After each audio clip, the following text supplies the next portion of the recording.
Warning: this creepypasta is made up and not real. It contains content that might not be suitable for younger audiences. If you get scared easily, do not watch this creepypasta. Viewer discretion is advised. Do you remember Rowan's story about the Toy Story McDonald's short that he encountered? Well, I encountered another short, and boy, it was so messed up. Ever since Valve released Team Fortress 2 in October of 2007, Valve never teamed up with McDonald's to promote Happy Meal toys. Well, for today's story, I'm going to tell you about a never-before-seen Team Fortress 2 McDonald's short.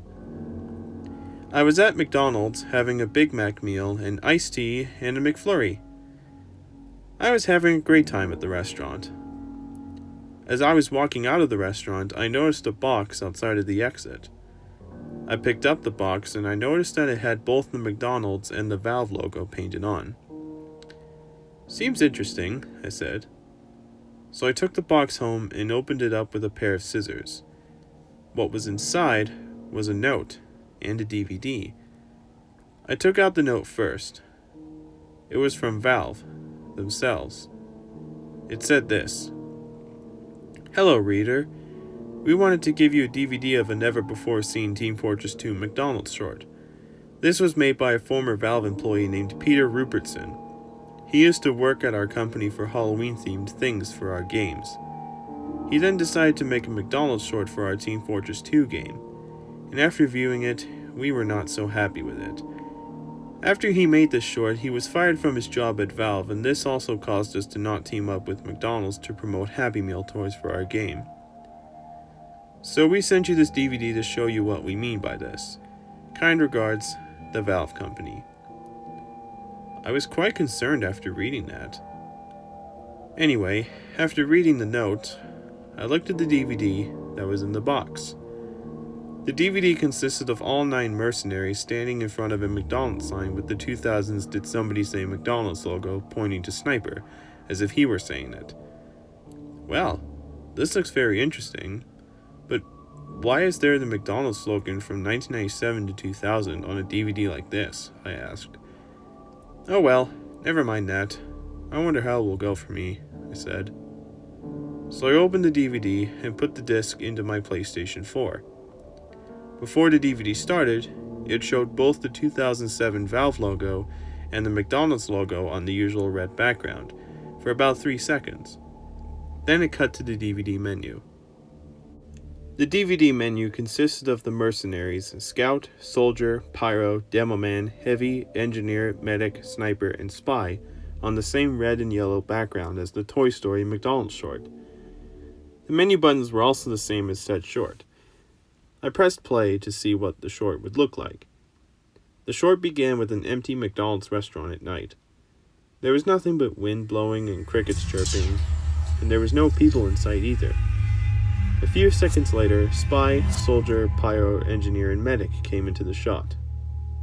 "Okay, everyone. Miss Pauling said that Scout, Sniper, Heavy, and Demoman went missing, so she sent us here to this restaurant to see if we can find them," said Spy while holding his cigars. "I don't know who kidnapped those 4 mercenaries of ours, but I'm pretty darn sure that they're in there," said Engineer. Agreed Pyro. "I just hope they're okay.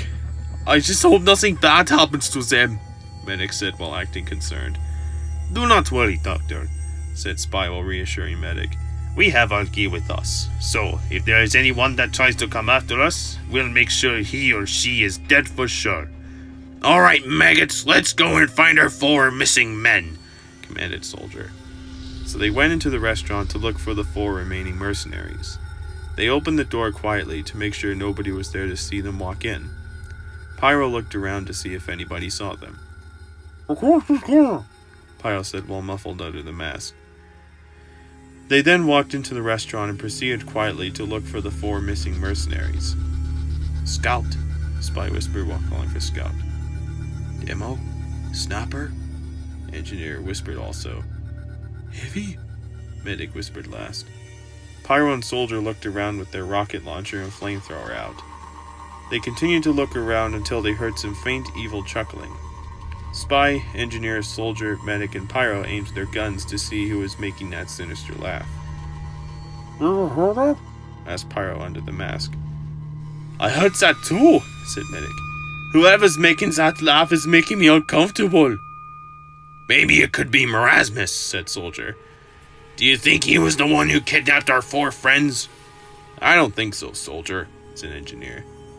Just then, a light brightened in the kitchen area, and they all ran over to the source of it. When they turned the corner, they found Sniper, Scout, Demoman, and Heavy all tied up to one of the kitchen cabinets. Oh, thank goodness you're here, exclaimed Sniper. Well, I'm actually surprised that you're all okay. But one question, said Spy. How did you even end up here in the first place? Well, the 4 of us were going on a mission, and we were kidnapped by some evil thing, Demoman explained. And now we ended up here at some place called McDonald's. Well, we got no time to waste, replied Engineer. Medic, here's your saw to cut those ropes. Medic nodded his head and grabbed out his bone saw and cut the ropes. Sniper, Scout, Heavy, and Demoman were free. Well, that was pretty easy for you, Doc, said Scout. Now let's get out of this bloody hellhole, commanded Demoman. Just then, they heard the same evil chuckle again. Everyone got scared. What the bloody hell was that? Cried Sniper. Heavy doesn't know, Heavy replied. Let us get out of here instead. So the rest of the gang ran for the exit. But when they were about to run out of the restaurant door, they were confronted by a ghost. They all gasped and stumbled backwards. Wait, who the heck is that son of a gun? Asked Scout in confusion. The following shot revealed the ghost that confronted them. The ghost resembled Zephaniah Man's ghost, except it was red instead of blue, and it had the McDonald's logo on its chest. The ghost began to speak in the voice of Greg Kinnear, the voice of Ratchet from the Blue Sky Studios film Robots. Hello, you criminals. Engineer and Medic walked up to the ghost to confront him. So you're the villains that kidnapped our friends, are you? Medic berated angrily. What did you want from them exactly? Engineer asked while joining the confrontation. The ghost snickered. Well, since this restaurant is running out of meat, I thought that I wanted to make you all into deep-fried snacks to serve to the humans. So, I had to kidnap the camper, the runner, the drunk Cyclops, and the bald fatty to take them to this place. Hopefully that answers your question, hard hat. You can't do such a thing to these men, Spy shouted. Heavy, punch him. Heavy nodded his head and ran up to the ghost to throw a punch. When Heavy quote-unquote punched him, he completely ran through him. Ha! Didn't feel a thing, said the ghost.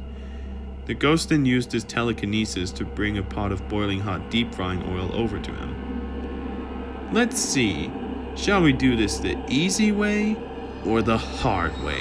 Asked the ghost. Engineer and Medic charged up towards the ghost. Okay, the hard way it is then, said the ghost. The ghost then threw the boiling deep frying oil at their faces. Medic and Engineer began to scream loudly as their faces started to peel from the hot burning oil, but their screams were not faked in some fashion. It sounded like as if their voice actors Grant Goodeve and Robert Atkin Downes were actually screaming in horror. The deep frying oil also got into Medic's quick fix device, and it caused it to short circuit and explode into pieces. Medic! No! Cried Heavy. The ghost threw the pot to the side. So, who's next? He asked. Pyro and Spy gasped and made a run for it. The ghost then chased after him. He then used his telekinesis again to throw some chairs and tables at the duo. Luckily, Pyro managed to air blast the chairs and tables with his flamethrower. The ghost then growled in anger. Then he brought up a rolling pin and swung it at both Pyro and Spy. Both of them were knocked out pretty good. Well, well, well. Looks like your time is up, you mumbling freak and backstabbing snake, said the ghost with a sinister tone. The ghost then brought up another table and slammed it down on both Spy and Pyro. Blood and brain matter flew everywhere. The ghost then lifted up Pyro's flamethrower and slammed it down as well. The propane tank underneath the weapon exploded and Pyro's body parts flew everywhere, along with spies. "Oh, I think I'm gonna be sick," Scout said. Scout then threw up on the floor. "That's bloody disgusting, mate," said Sniper as he saw Scout vomiting. Catch me if you can, boys, said the ghost while teasing them. The ghost then disappeared, and the 5 remaining mercenaries were more scared than ever. They then ran around the restaurant to look for the ghost. They kept hearing his evil laugh, but they couldn't find him. Little did they notice that Spy's butterfly knife was moving on its own. It was moving up towards Sniper. Sniper thought he heard something and turned around.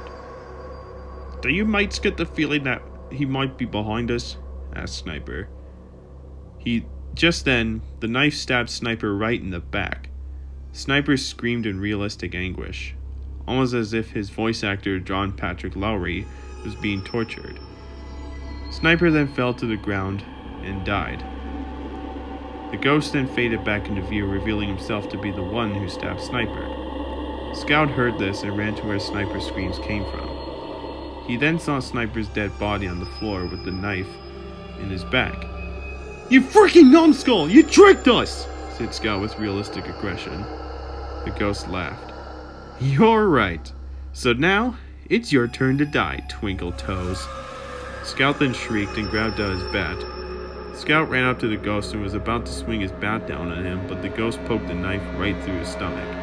Scout's eyes then rolled into the back of his head. The ghost moved the knife out of Scout's body, and Scout then died. Heavy and Demoman arrived at the scene of the crime, while Soldier remained hidden. Heavy and Demoman gasped in shock as they saw Scout's dead body. "So, it looks like the fatty and the Cyclops want to take me on, huh?" asked the ghost.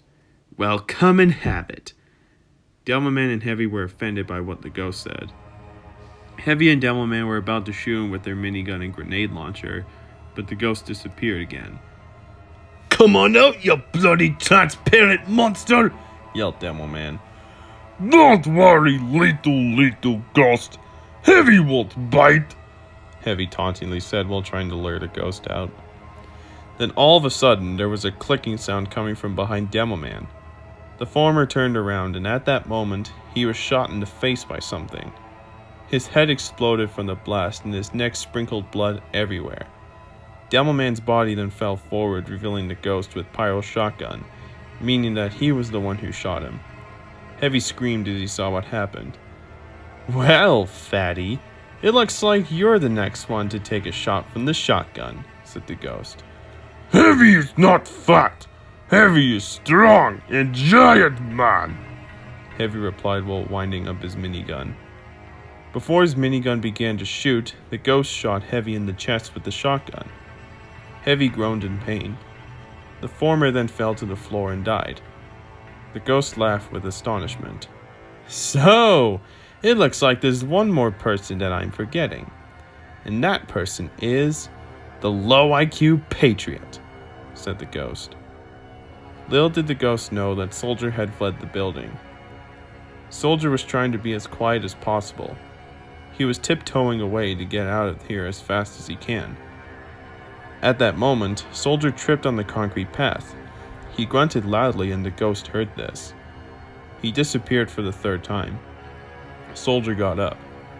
"How did I not see that stupid concrete path?" he asked. Just then, he heard the same laugh again. He looked behind him, thinking that the dreaded spirit was there. But when he did, he heard a gun click from behind him. Soldier quickly turned around and raised his hands up in shock. "Ah, hell," said Soldier with disappointment. "Any last words, you dumb patriotic idiot?" asked the ghost. "I hope you have a fun time in hell, you nasty spirit of this restaurant. When Miss Pollock gets here, she'll have a word with you, and she'll have you dead by next Sunday," Soldier angrily said. "In your dreams, loser," the ghost said. The ghost pointed the shotgun directly towards Soldier's face. "So long, idiotic patriot," said the ghost. The ghost pulled the trigger on the shotgun and blew up Soldier's head. He died the same way that Demoman did earlier.